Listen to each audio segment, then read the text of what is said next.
Wang Chuqin and Yingsha. Mixed doubles dynasty 2021, 2023, 2025. Wang Chuqin and Yingsha have written history again.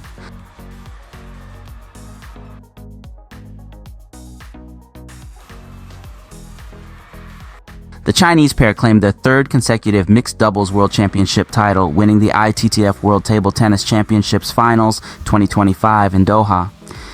They defeated Japan's Maharu Yoshimura and Satsuki Odo 3-1, 11, 7, 11, 8, 7, 11, 11, 8 to lift the Haydusek Cup once more. This is a hat trick of gold. 2021 in Houston, 2023 in Durban, and now 2025 in Doha. 3 titles, 3 different continents, one unstoppable duo. Wang and Sun were the heavy favorites coming into the event and didn't disappoint. They dropped only one game throughout the tournament, showing why they are the best mixed doubles pair in the world. In the final, they started slow, down 0-3 in the first, but quickly recovered. Once they found their rhythm, it was game over. Their speed, placement, and tactical understanding were too much for the Japanese pair.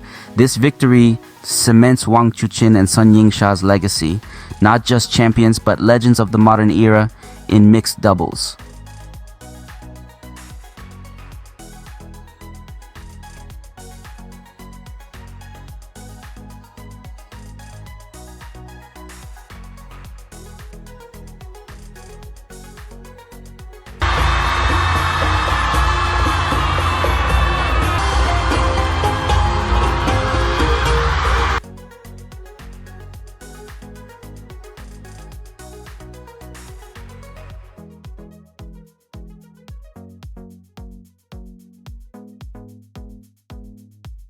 Read more about table tennis on my blog, PingSunday.com. Get free ebook and coaching advices. See you in the next video.